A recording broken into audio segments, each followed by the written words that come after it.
Professor and Mrs. North, Professor Lau, ladies and gentlemen.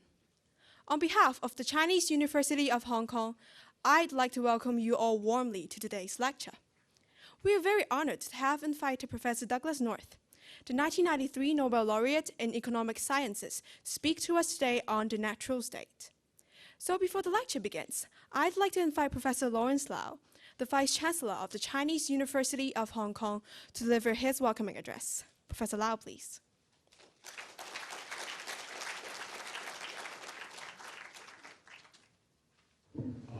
Professor North, Mrs. North, distinguished guests, ladies and gentlemen, good afternoon to you all, and welcome to the Chinese University of Hong Kong. Today, we are most honored and privileged to have with us as our distinguished speaker, Professor Douglas North, recipient of the 1993 Nobel Memorial Prize in Economic Sciences. Professor North is internationally famous for having renewed our interest in economic history by applying economic theory and quantitative methods to explain economic and institutional change. He is also a personal friend of mine of long standing, and I'm extremely grateful to him for coming all the way to Hong Kong to share his wisdom and insight with our faculty and students today. Born in Cambridge, Massachusetts, Professor North graduated with a triple BA degree in political science, philosophy, and economics from the University of California, Berkeley in the 40s. He looked very young. And later, in 1952, received a PhD degree in economics from the University of California, Berkeley.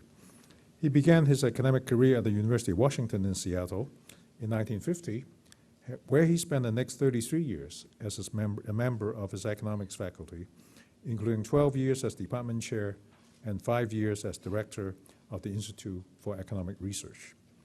He was the Peterkin Professor of Economics at Rice University in 1979, the Pitt Professor of Economic Institutions at Cambridge University in 1981, and a visiting fellow of the Center for Advanced Studies in Behavioral Sciences at Stanford. And currently, he is the Bartlett-Burnett Senior Fellow at the Hoover Institution, Stanford University. He joined the faculty of Washington University in St. Louis in 1983 as the Henry Luce Professor of Law and Liberty in the Department of Economics, and then he was installed as the first Spencer T. Olin Professor in Arts and Sciences in 1996. He served as the president of the Economic History Association in 1972. He also served as the editor of the Journal of Economic History for 5 years and as a member of the board of directors of the National Bureau of Economic Research for 20 years. He is also a member of the American Academy of Arts and Sciences, a fellow of the British Academy, and the first ever economic historian to have won the prestigious John R. Commons Award established by the International Honor Society in Economics. Professor North is a frequent advisor to the World Bank and other international institutions and to governments throughout the world on issues of economic growth and economic change. He is the author of numerous articles and books. For more than 50 years, he has been pondering complex variations of a simple question: why do some countries become rich while others remain poor? Currently, he's deeply involved in the new and growing branch of economics called institutional economics, and has begun to use insights from cognitive and behavioral sciences to better understand economic change over time. Ladies and gentlemen, Professor North is an inspirer, a producer of new ideas, who identifies new problems and shows how economists can solve the old ones as well as the new ones effectively. This afternoon, he is going to enlighten us on the natural state and to share with us a totally new approach to understanding the process of economic change. I'm sure you can't wait to hear what Professor North has to tell us, so please join me in warmly welcoming Professor Douglas North.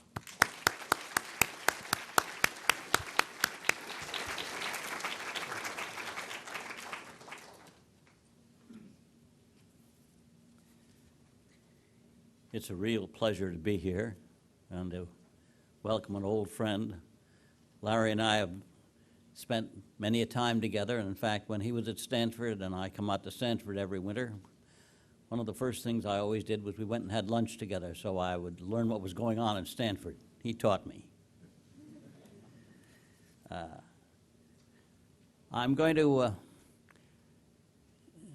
give you I was going to say a half-baked talk. That's not quite right. I hope it's a whole-baked talk, but it's new.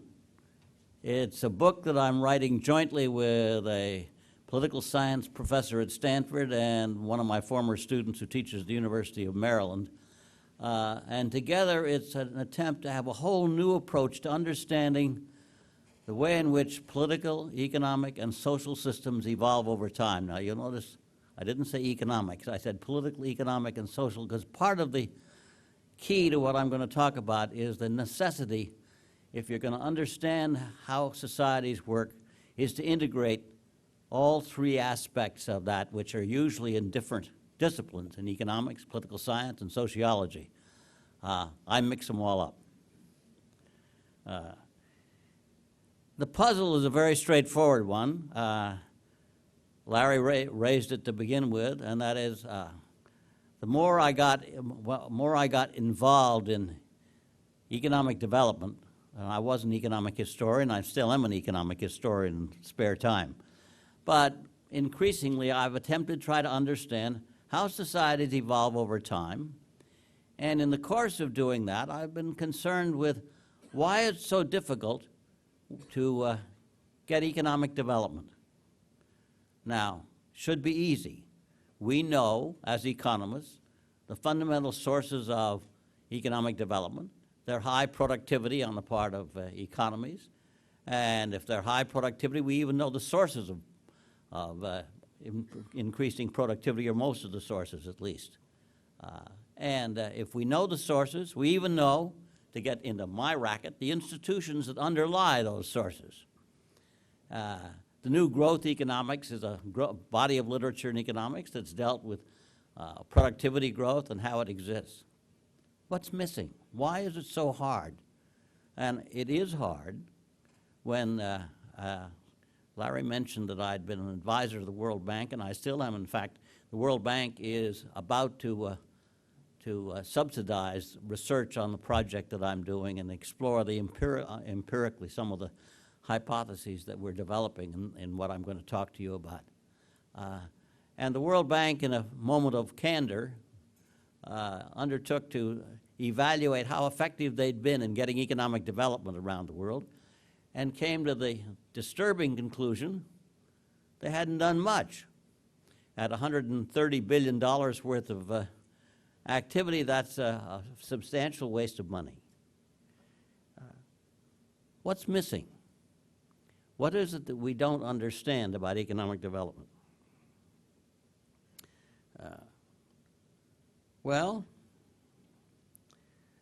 what's missing is not only that you've got to put together all of the pieces, economics, politics, and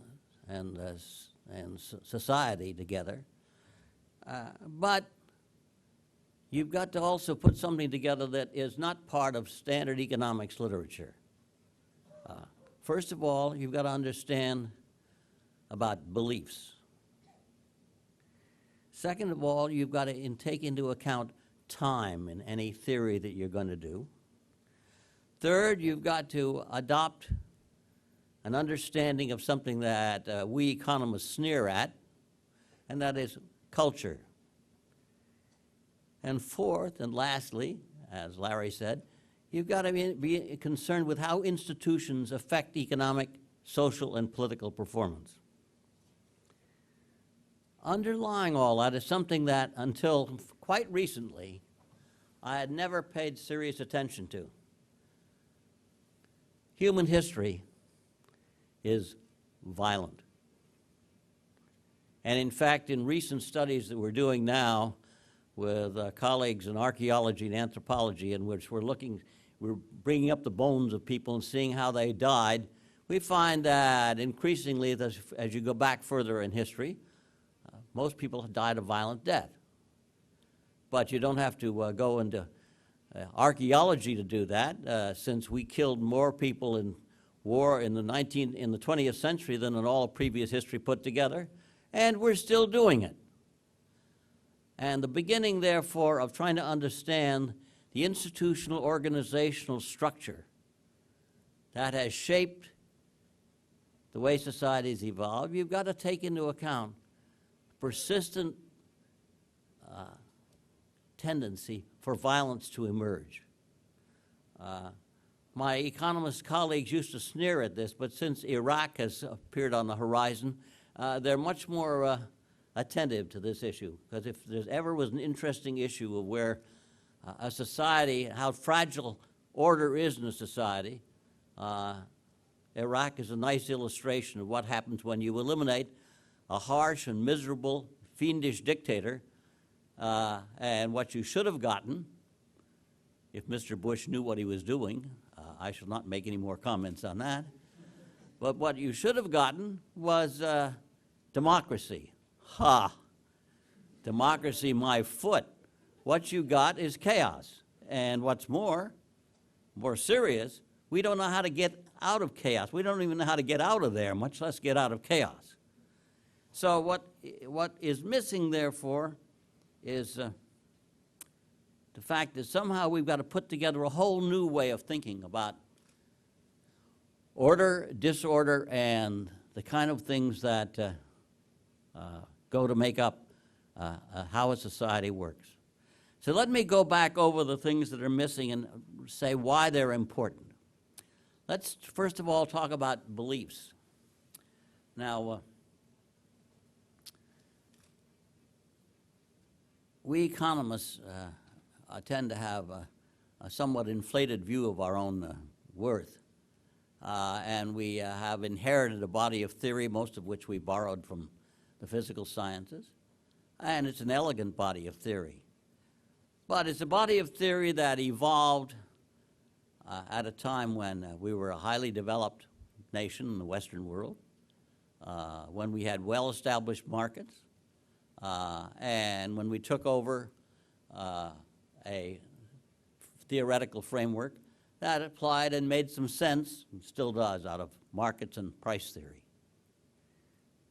But you've got to go back, way back before that, if you're going to begin to understand something, which is, how do human beings understand the world around them? All that you know about the world around you is what you get through your eyes, ears, nose, and feeling. That goes into your head, and your mind and brain interpret that and come out with an understanding of the world. It's a construction. It's a construction in your brain. And as a construction in your brain, it is, at least initially, purely subjective. That is, it's nothing more than the way in which you interpret what's going on in the world. And then, and this is where beliefs come in, after you are appraising that world, you construct a set of beliefs that allow you to try to make sense out of that world. Now, the beliefs are subjective. The beliefs are, and when you have different experiences or different education or different background, you have a different belief system about how the world works. It is not as though there is a truth about the world. In fact, all of the theories we have in the social sciences are extremely subjective. Now, we try to overcome that subjectivity by testing them, and I'm going to come back to that. And we can make partial tests, and that is indeed the distinguishing feature of good economics and good social science generally.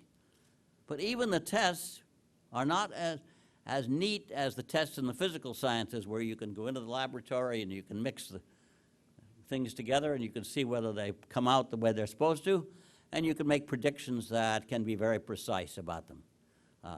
Now, in the social sciences, they're much cruder. The tests are thing, and your concern in your laboratory is what's going on in the world, human beings either in the past or human beings as you construct them in the present. But it's a very, very subjective kind of a test, no matter, even if it's a big improvement over the kind of shooting from the hip that so much of social science theory has been. But it begins, therefore, with trying to understand the world and the beliefs that you have. Now, from beliefs, you construct the way in which you organize a society. That construction is institutions, and institutions in turn give provision for organizations which are intentionality on the part of players about how they want to organize various aspects of how that society works. Now, where does time come in? Time comes in because economic theory is, despite our best efforts and in spite of some game theoretic models that attempt to incorporate dynamics to it, is essentially static. But almost all the interesting things, and here I'm an economic historian, almost all the interesting things are the way in which political, economic, social systems evolve over time, long periods of time. And you can't make sense out of a society by looking at it even at a moment of time. And as a matter of fact, there's good reason for this, because when you think about how you make decisions today, the way you make decisions today is based upon the institutions and beliefs that you've inherited from the past that provide a set of constraints on the choices you have. You don't have unlimited choice. In fact, you have very limited choices at a moment of time. You're hemmed in by existing institutions that define how the world is structured, by beliefs that define the way in which people think about the problem. And given that set of conditions, therefore, the heritage of the past, which provides fundamental constraints on the present, and that's what I mean by culture, is a crucial part of what determines how we understand the world away and how we can change it. And you will notice that, therefore, the changes are very, very limited you can make at a moment of time. Now, when I moved from being an economic historian to running around the world playing God, which is what you do when you advise on economic development, which I wandered around doing, when you play God, you right away find something that's very, very, it overcomes you with how little you can do, which is that the choice set you have to change the way the game is played in any country are very limited. And in fact, if you suggest choices that go beyond anything that whoever is running that country likes, you'll find out right away that they're out of bounds. Now, that's probably just as well, because if they were in bounds, you'd make most of the decisions that economists have made in advising on economic development, if you implemented them, would make an already stable society unstable and therefore more prone to have violence and so on. So right away, we've got to rethink the whole process. Well, we're going to start from scratch, and what I'm going to do is tell you that the way we should think about it is think about not about capitalism, socialism, and democracy, or terms like that. We should think about what I call, and my colleagues who are writing this book will call, social order. Now, by a social order, we mean a whole complex of political, economic, social institutions that are integrated and tied together in very complex ways which we understand very little about. One of the problems about the fact that we separated the disciplines out is that there is very little serious work that integrates the way in which a political set of institutions influence economic institutions and influence social institutions and vice versa. And we have to, what a social order is the way that they're all mixed together into a particular structure of norms and beliefs and values and institutions that together form a whole framework. And from the viewpoint of the three of us writing this book, there's just three fundamental social orders in all of history. Primitive societies, the natural state, which is what I'm going to talk about, and what we call open access societies. Now let me spend a little time, briefly outline each, and then I'm going to spend quite a bit of time on the natural state. Primitive societies are societies that existed in worlds where They're hunting and gathering societies, and therefore they are of interest historically, but they're not interested in terms of the current world. They pretty much disappeared in most of the developed world with the development of agriculture, and human beings settling down into settled towns and villages and agriculture, and with it evolving, therefore, the kind of complex structure that came as a byproduct of that process. And that's the natural state. Now, the natural state has some critical features that are crucial. First of all, the political and economic institutions in a natural state are intimately woven with each other. And they're interwoven because the political elites and economic elites mutually support each other. They mutually support each other in the sense that what happens in each of these societies, the economic elites provide the financing to support political elites in power, and the political elites in turn limit the amount of competition that economic elites get so that they can capture rents. And this mutually interdependent structure is a crucial part of it, and as a result, makes it a very natural way for societies to exist. In fact, if you destroy an existing natural state, and we do that all the time, and I'll talk about it, all you do is recreate a new set of elites whose mutual interdependence depends on, they each depend on each other for survival, and that's the way they persist.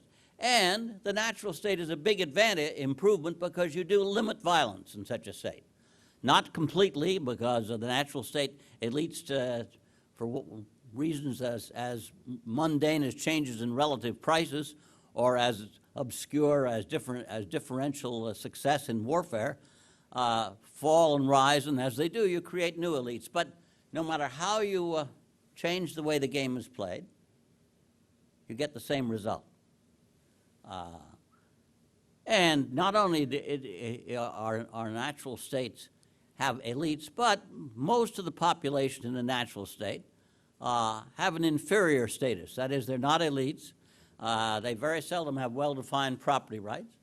And in consequence, they tend to be exploited effectively by elites. Now, if you think that this sounds a little bit like a Marxian theory of, you're wrong, it's not. I was a Marxist when I was about your age. Not your age, your age.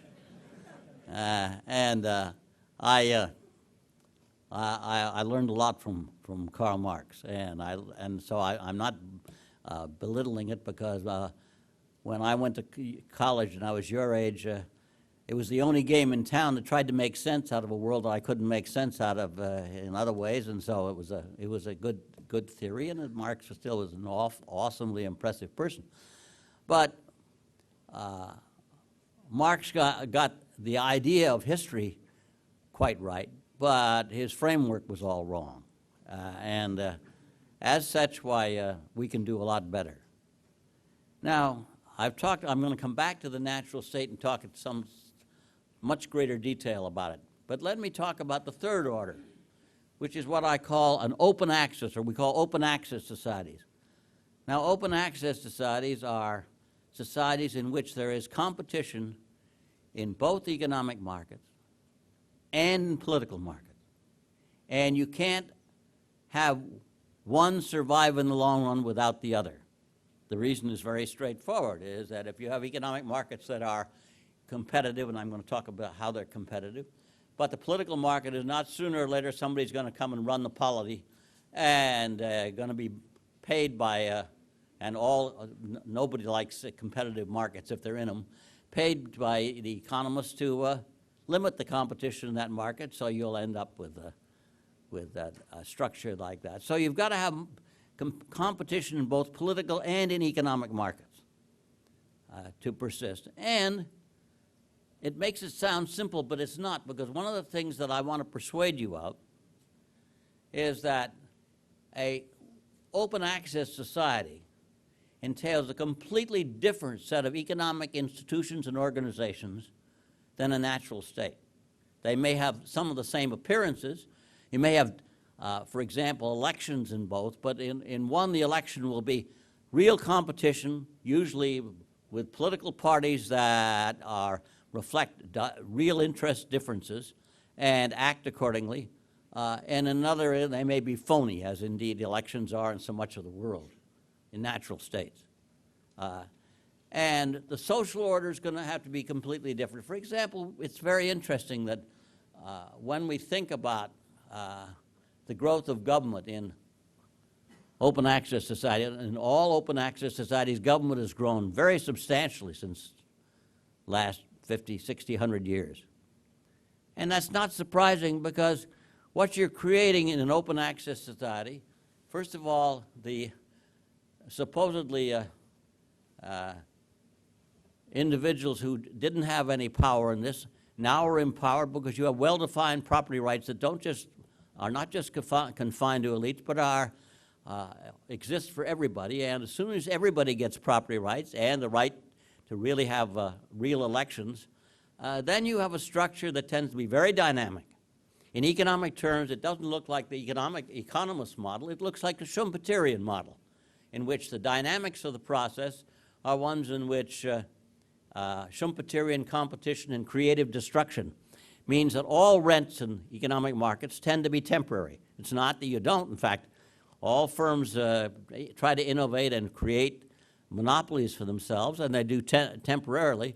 But if you have open access, sooner or later somebody else comes in with a new idea, a better idea, or an improvement, and wipes out your monopoly.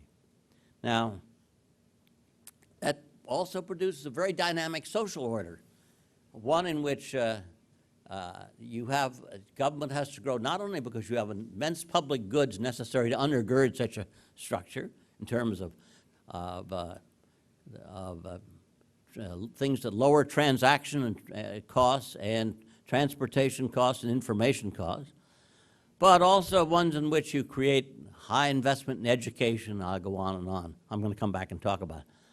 But the social structure and the political structure and the economic structure are different in an open access society from any other. It survives by continually revitalizing itself in terms of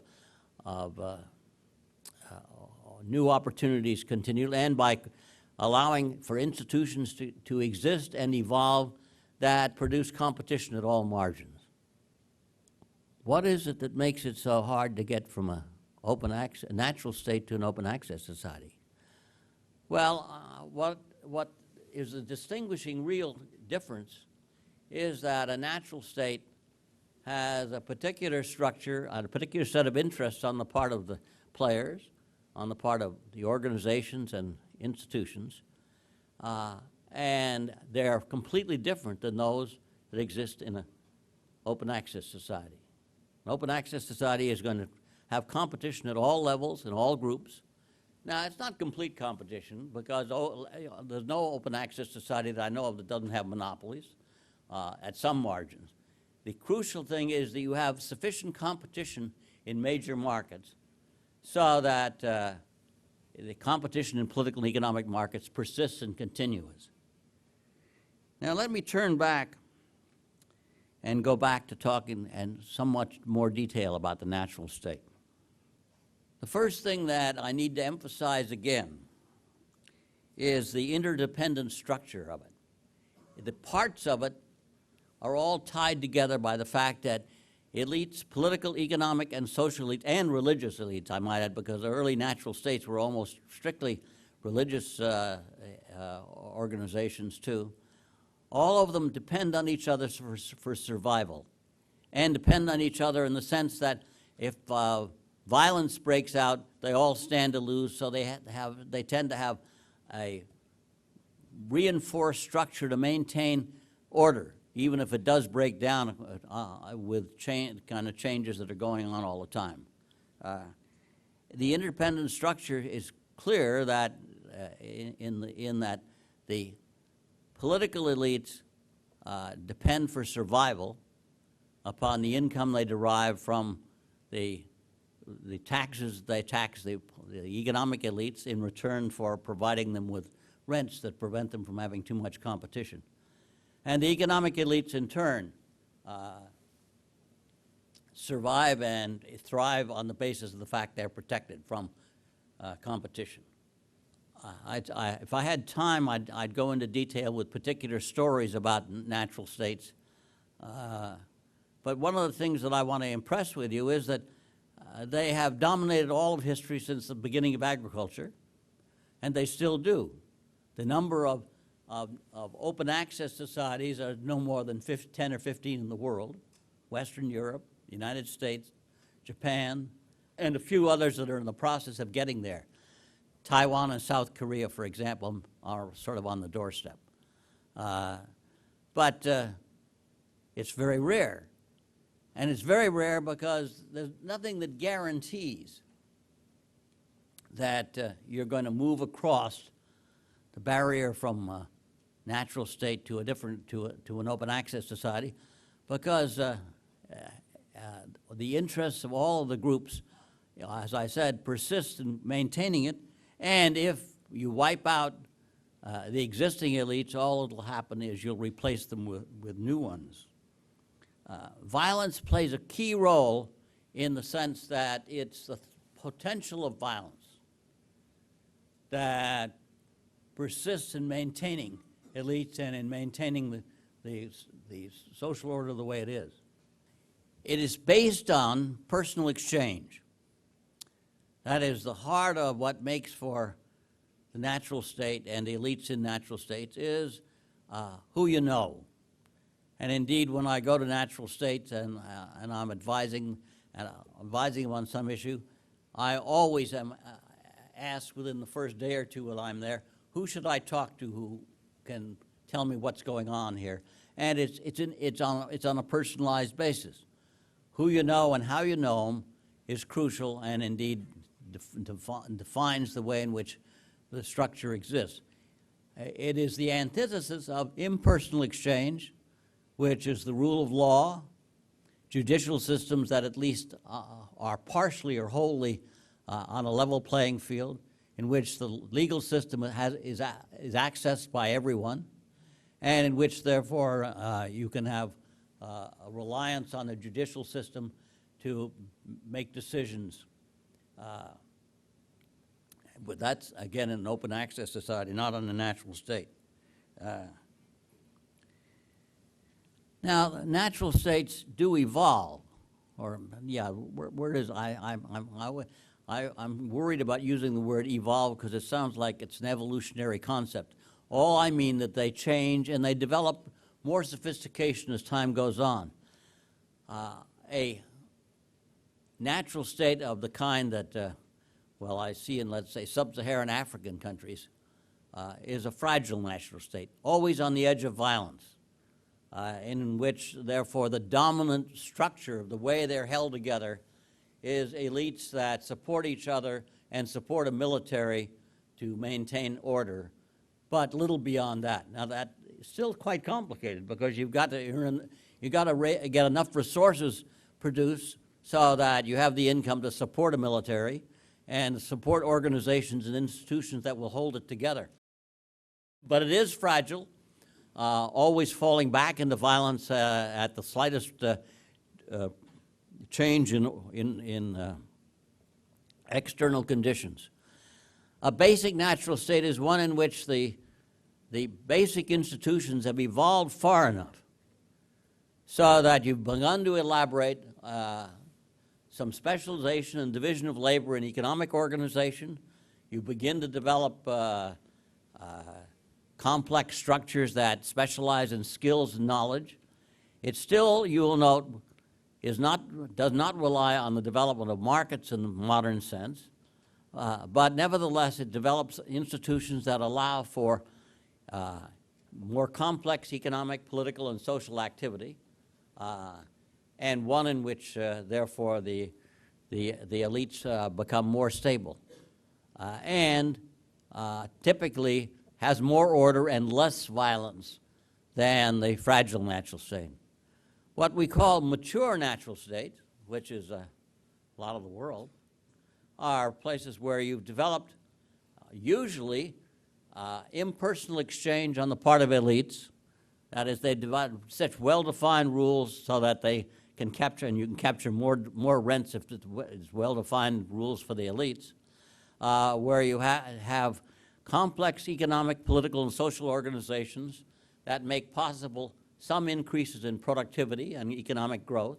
You still do not rely on markets in the sense in which price-making markets are the way in which an open access society would work, but they're well developed, and they can have substantial economic change and some economic growth. Now, the distinguishing feature, of course, of what I'm saying is that there's a big gap between even the most advanced natural state and open access society. The gap is a real one. Usually, natural states per capita income at the highest level of mature natural state are not more than $10,000, and usually not that high. Most open access societies are at least $20,000 and more. And so there's a big difference. It's not an incremental movement from natural state to an open access society. Once you get to an open access society, you can open up potentials for productivity that are impossible in the natural state because the Schumpeterian dynamics of that kind and price-making markets force you into becoming increasingly more productive and in using the potential of productivity that is inherent in modern technology, but which cannot be effectively realized in a natural state. Now, don't misunderstand me. Natural states are the recipients in the world of the technology that comes from open access society. They have cell phones. They have all the trappings of using modern technology, and they do. And the result is that they can, at least in part, have some of the characteristics that we think of with open access today. But the gap in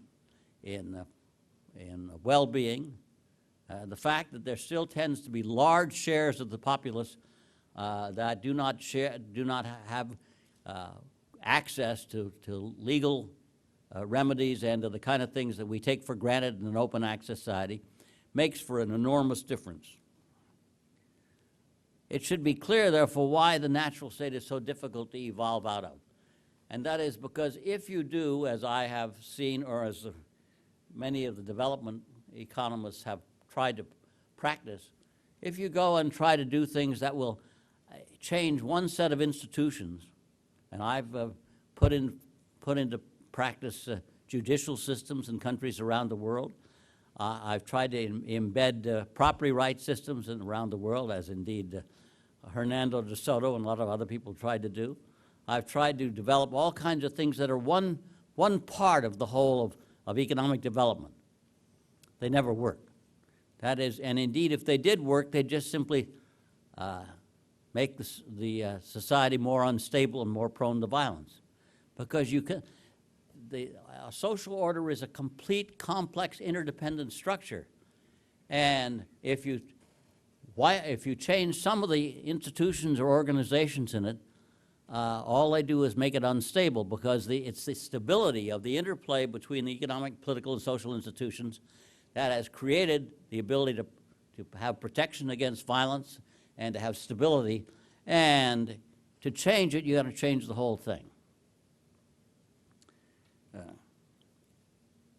Now, I am not going to spend too much time on how you get from one to the other, the transition process, but I'm going to spend a little time talking about it because it is a crucial problem.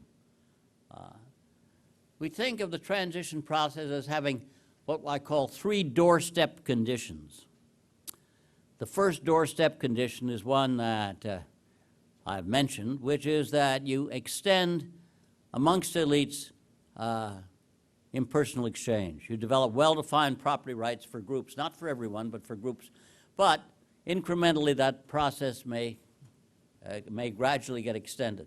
The second thing is you have to have organizations and institutions that tend to have unlimited or perpetual life, which is very different, because in a world of personal exchange, When a king dies, why, that's the end of that person. You've got to start all over again. But if you have perpetual life, as we do, let's say, with a modern corporation, or with states where we have created a body of law that continues regardless of who runs the state, you begin to build a structure that tends to move in that direction. The third thing is one that is trickier than the others. You've got to have civilian control of the military.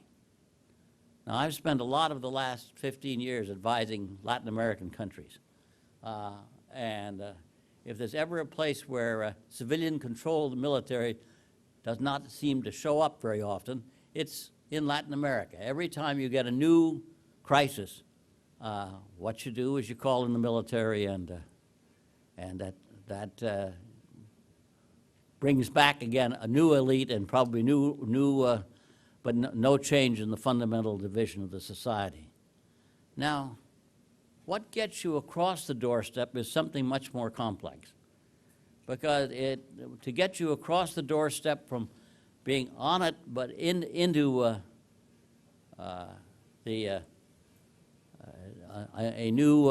new social order is a neat trick. Now, both I and Avner Greif, who's a very good friend and colleague at Stanford, have written at some length about the incremental process by which this occurred in the West.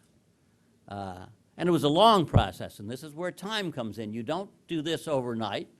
It goes on for a long period of time in which you incrementally make changes, and changes that gradually spread through not just the economic, but the political and social order, to gradually alter the way the game is played in fundamental sense. And that turns out to be crucial for the process. So you've got to see it as an ongoing process. If you take a look at one of the fascinating countries to look at that is looking at Japan, which over the period of about 150 years gradually evolved the kind of institutions and organization that made it into an open access society, or mostly an open access society. You can see this.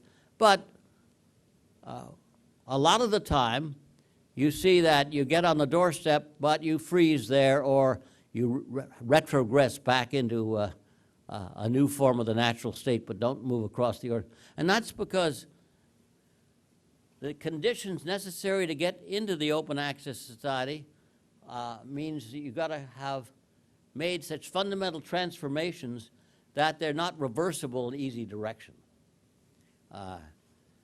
And that makes for a grave difficulty. And indeed, I want to end up with some puzzles,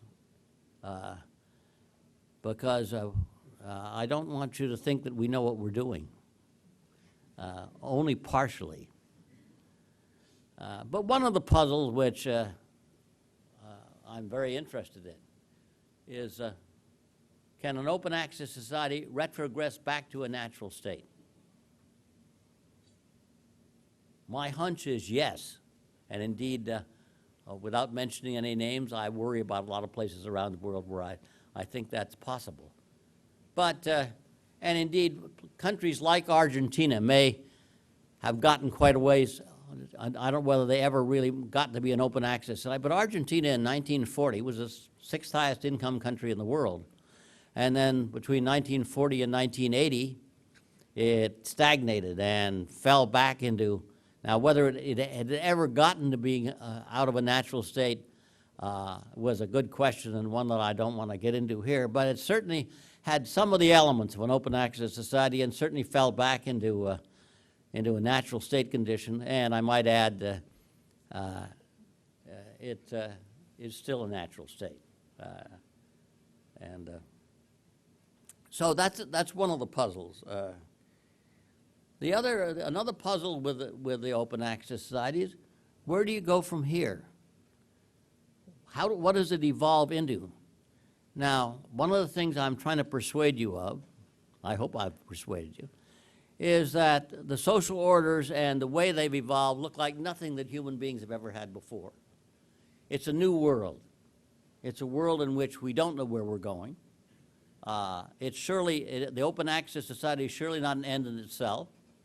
And indeed, there's all kinds of margins at which we're concerned that range from the fact that we can blow everybody off the face of the earth, which is a violence on a level that is monumental compared to what exists in the past, all the way through to things like global warming and on, that makes it so that we're evolving a new world again. So we don't know what's happening. But what we do know so far is that in the open access society, we have created a potential of human well-being that is beyond the imagination of our ancestors or of people in the past. It's a world that is phenomenal in terms of that. That is, you will notice, is not necessarily all a good thing. It has some byproducts that may very well be very difficult to sustain or very difficult even to live with. But in terms of material well-being, the open access society is at least something that is important. Now let me conclude with some generalizations about the implications of this for attempting to improve the performance of economies. The first thing that I hope I've convinced you of is that most of the proposals for reform, which usually consist of changing some margin of institutions or organizations, or are doomed to failure.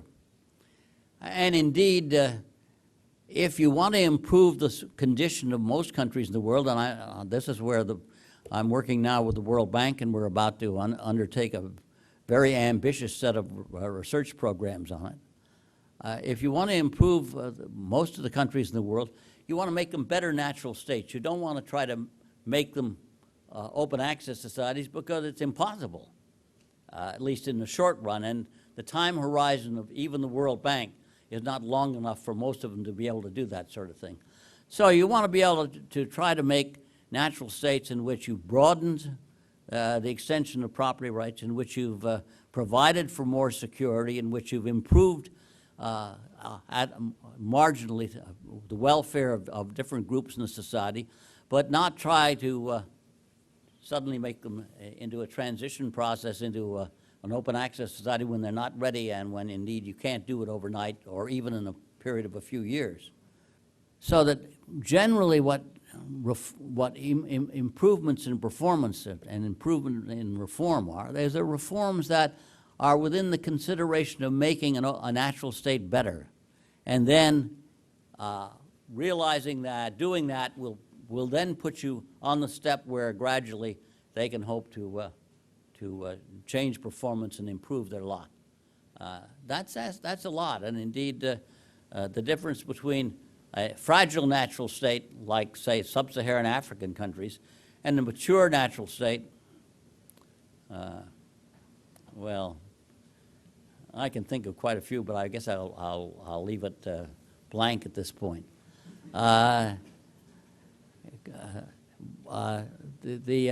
Is big. I mean, the welfare implications are immense.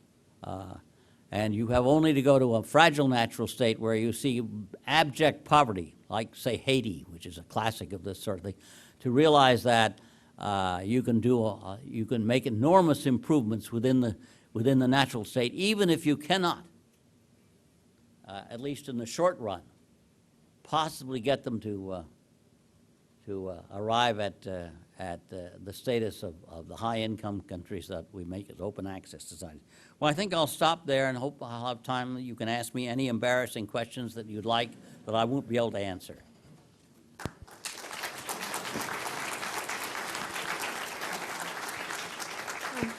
Thank you, Professor North, for your most inspiring lecture. And may I now invite Professor Lawrence Lau, our Vice Chancellor, to conduct the question and answer section. Professor Lau, please. Good.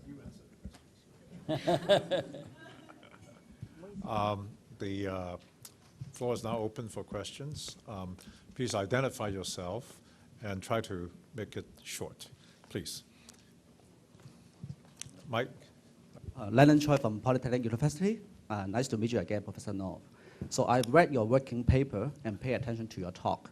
Seems that you haven't mentioned China. So I would like to ask, I think many of the audience like me would like to ask, where do we got right now, at this moment of time, China? Where is it from natural state to open access society? And what do you think, should we stay the quote as a natural state society? Well, I bet you would tell me that China is now in natural state. And should we stay in the quote, or should we move to open access society? What are the institutional constraints behind that? I would like to listen to your advice. Thank you. Well, I knew that was going to be the first question. I am after all, in China, and if I thought that I was going to get anything different, why, I was prepared. As a matter of fact, I'm giving a talk for him tomorrow in Macau, in which I'm going to explicitly focus on that issue. And you can't come to Macau. I'll give you some sneak up on bits and pieces of it. Clearly, China is a natural state. Yes, it has developed competition in some economic markets. It's had enormously impressive and awesome development over the last 25 years. The most successful rate of economic growth of any country in the world over that period of time. But if you think you're over the hump, not on your tintype. It's not that when I go to Shanghai or Beijing or, well, I'm not awed by the skyscrapers and the signs of modern development. I am. But I also, when I go 150 miles into the interior, I also see another China that still has hundreds of millions of people in it. And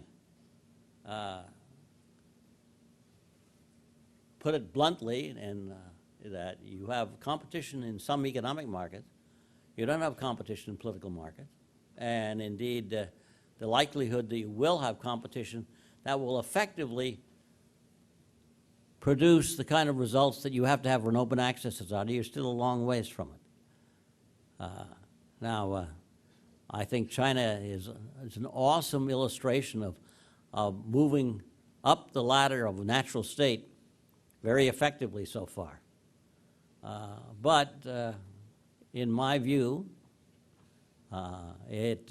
whether it jumps across the boundary in the next few years is going to be a big open question. There's a lot of things about the kind of social structure that you've got to evolve in China and political structure, which you're still not at. Now, don't misunderstand me. China is my favorite country to go to in the world, because it is one of the most interesting cases of a country that, through pragmatism and generally policies that have worked, has evolved more rapidly than any country we know of. And so you're fascinated with how they've done it so far.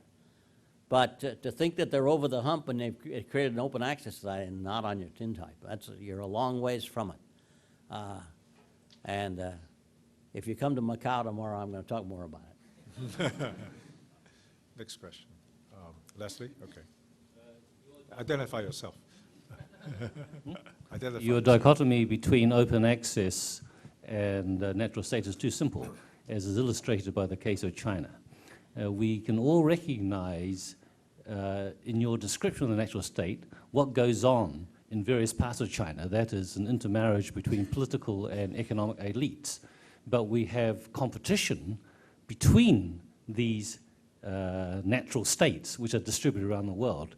You dismiss the openness of the Chinese polity, but in fact there's very severe factional competition.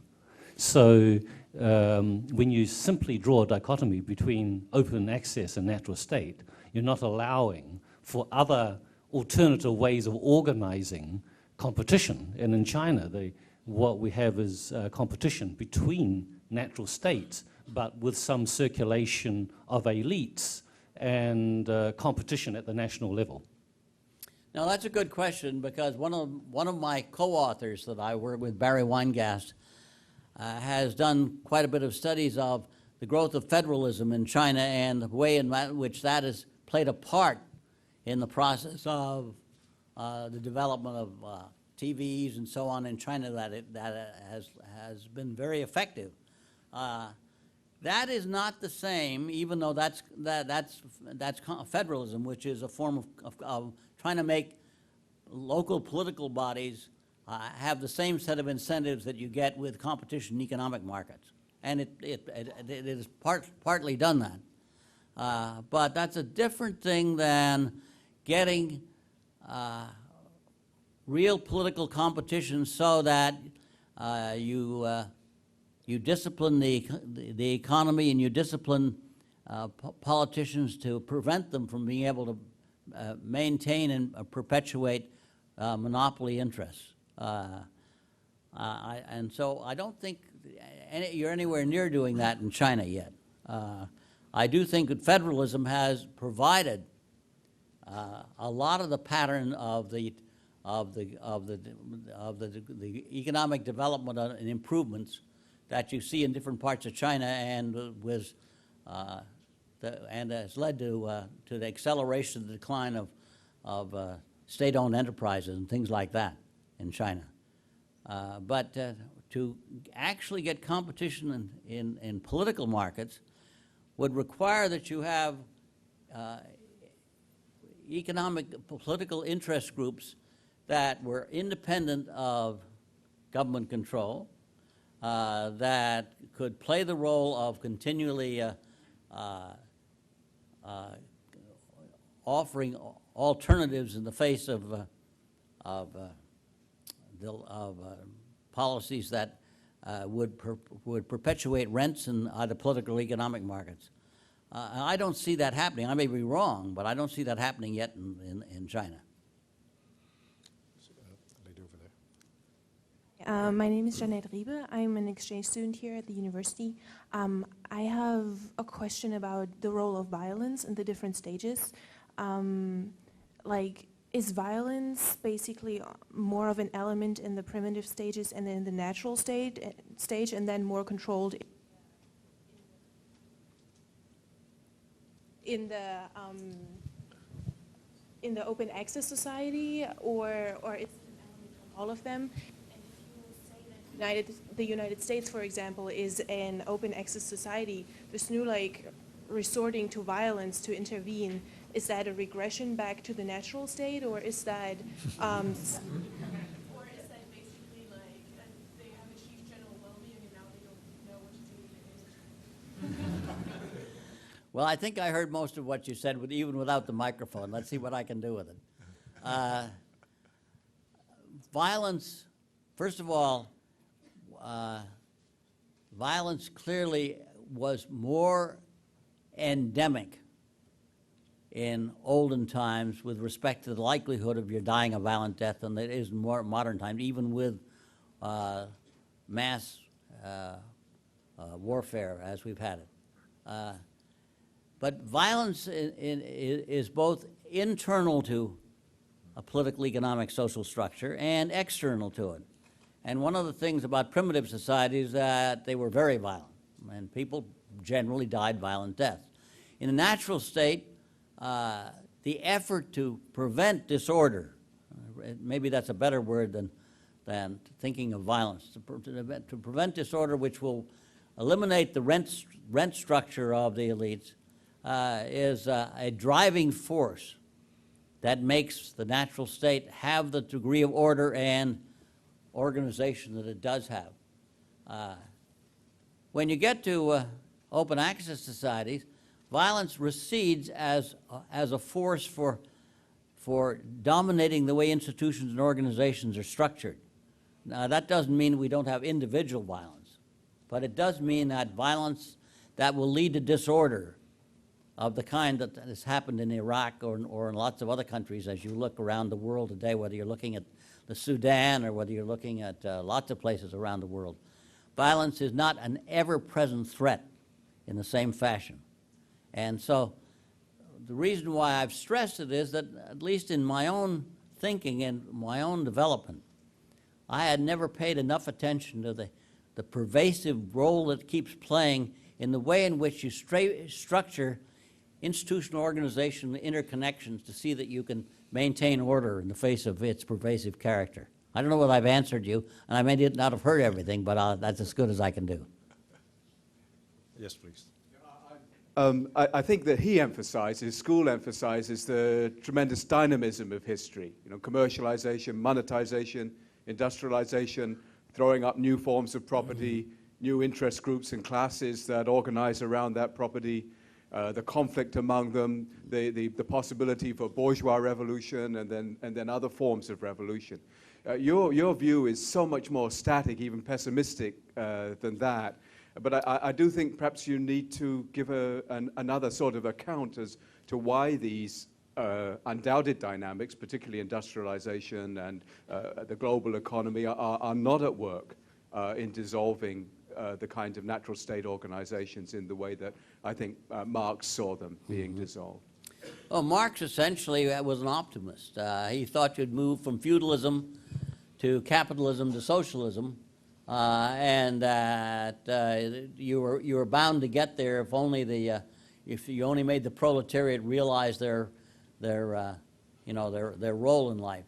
The driving force was technological change in the Marxist model, which made for obsolescence of various ways of producing, and therefore created the opportunity for a new class to emerge to take over, whether it was the bourgeois class and capitalism or whether it was the proletariat and socialism. The story I'm giving you, first of all, is not that optimistic. You're right. It isn't optimistic. I see no necessary guarantee that you're going to keep on evolving in that way, and that's the reason why I try to avoid the word evolve, because it has an optimistic implication that is it goes with evolutionary theory, which of that kind. And I don't think that fits. And second of all, technological change is not the modus operandi in my system. What is the modus operandi is a political, economic, social system and institutions that tend to perpetuate and persist. Now, there are some things that are undermining that stability. One of them, and I've written a lot about this, is the growth of impersonal exchange. To the extent that impersonal exchange continues to get extended, it tends to undermine the personalized character of exchange and the way in which you structure institutions and organizations. And I think that is a feature that plays a part in the process of change going on. But I have no necessary guarantee of whether you're going to continually evolve. I think, for example, to take the case of the United States, which has had what I call adaptively efficient economic growth for more than 150 years, 200 years. What has made for that adaptive efficiency is that we have had a set of institutions that have encouraged trial and error. One of the things that I want to insist on, and I hope I can persuade you of, and I didn't talk about it, and that is that nobody knows the future. We are creating, and I did say, we're creating a new world, and when you create a new world, you create new problems, and the traditional experience that you've derived from solving past problems may not work in this new world. How do you solve the problem?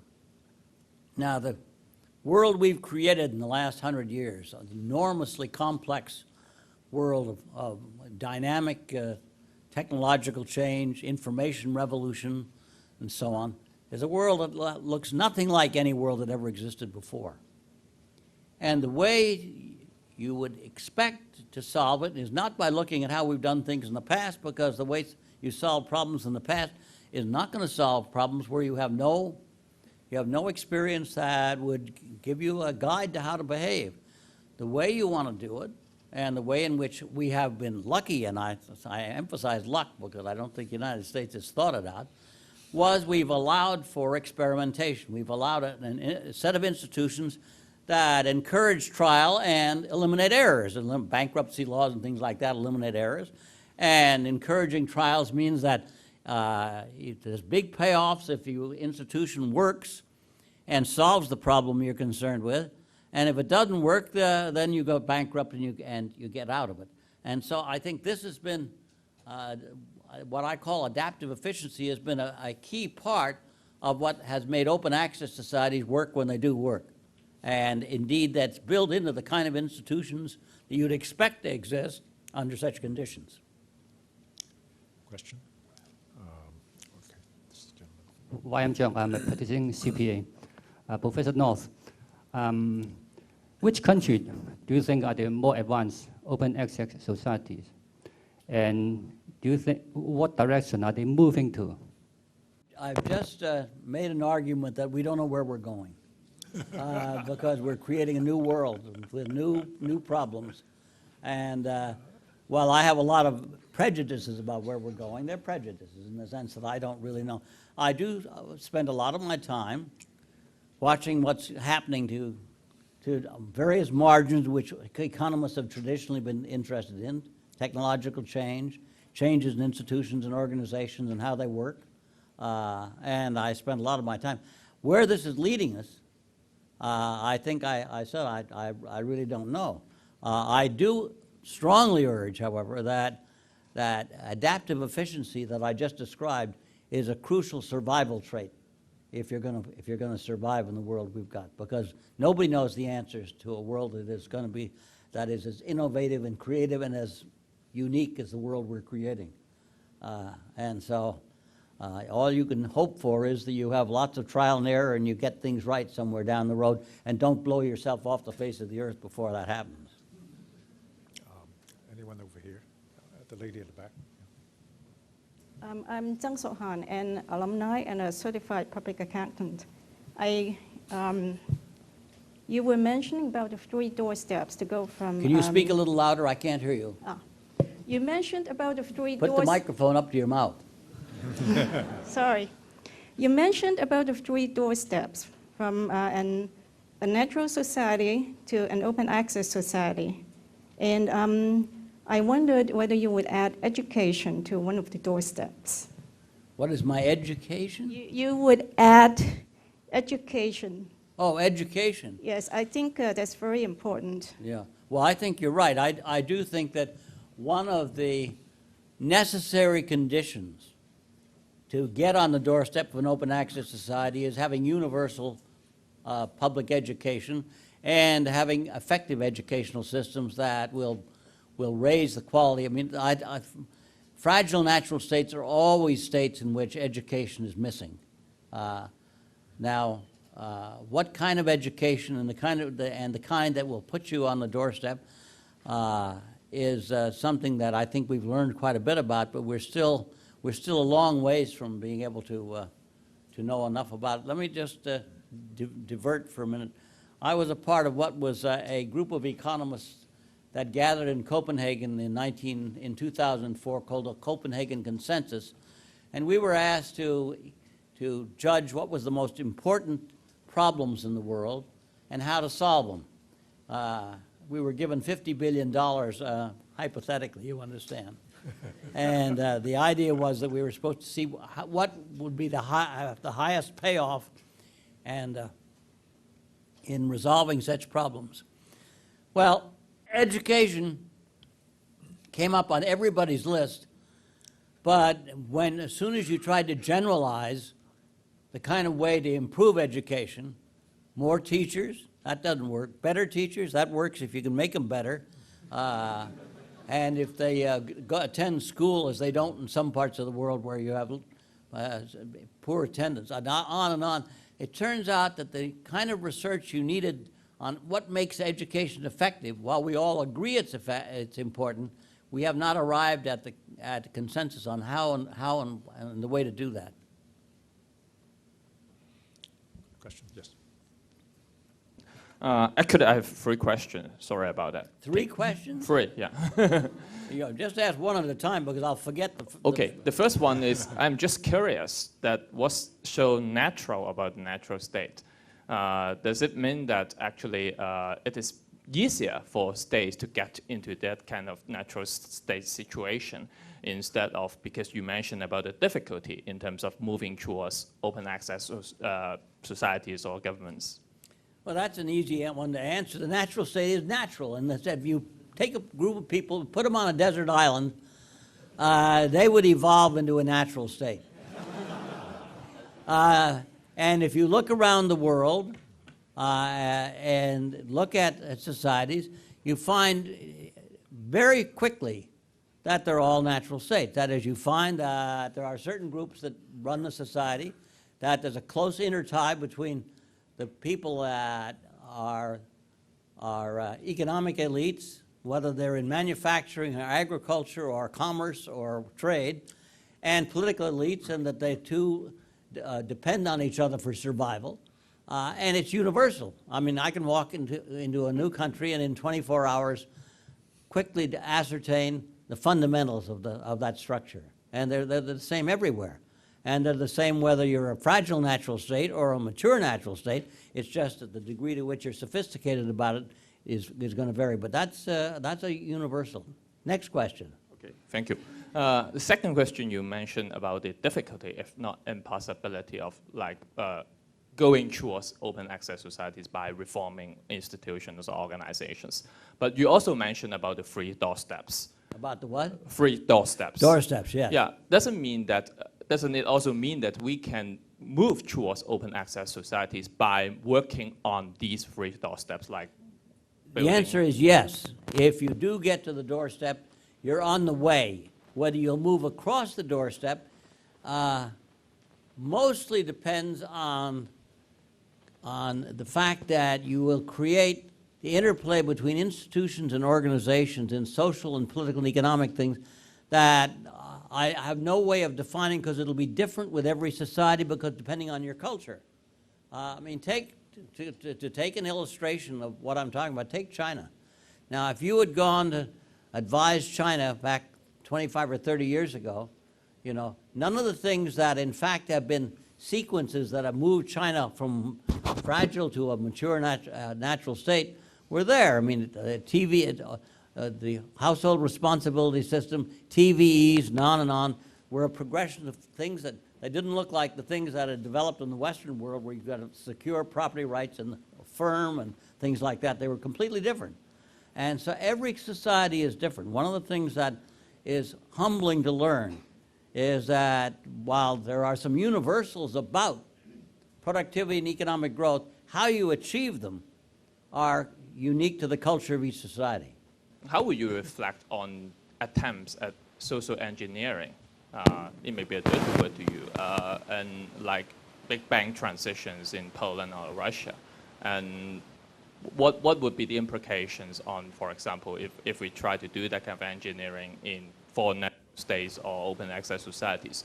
Last word, mind you, that we are in the engineering building. Well, first of all, you can't help social engineering.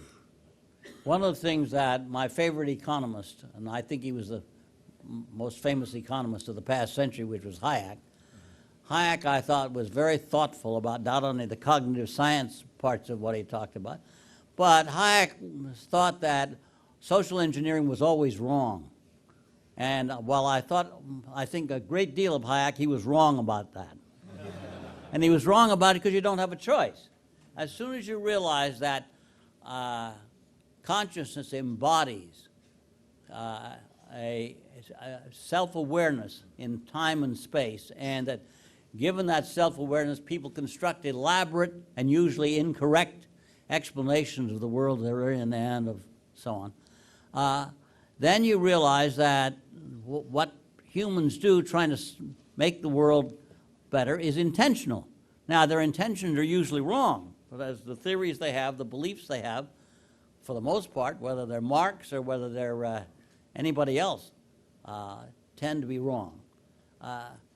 But it's still intentional, and so you're stuck with the fact that human beings are intentional, are trying to change the world, and not necessarily make it better, but to improve their own lot in many cases. Given that, then you ask yourself how well they understand what's going on in the world and what they're going to do. And that becomes the guide to whether it works or not, or whether it, as in, let's say, the Soviet Union collapsed under its own weight, as the Soviet Union did. I'm told that there's one last question, and I'm going to exercise my right to ask this question. I don't get to talk to duck too often now. My question is the following. This is a very, very, very thoughtful, provoking lecture.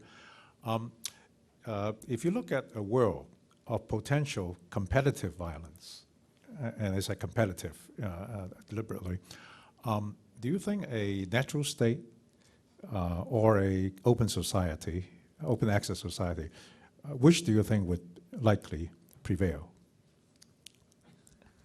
Oh, ho, ho. I don't think I have a good answer to that. I think that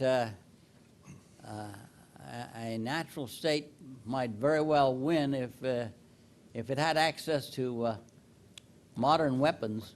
It's more likely to use them in a way that would effectively do in than the open access society is. So again, it depends on the way in which each society evolved, not economic growth, which clearly open access society, but evolved strategic success in warfare, and particularly with the kind of weapons you have now, which could wipe out the other countries. So the answer is I don't know. If I can follow up with one question, given that there are two types of states, would this sort of, with this potential competitive violence, right, would it lead to actually slow retrogression into a world of natural states? World of what?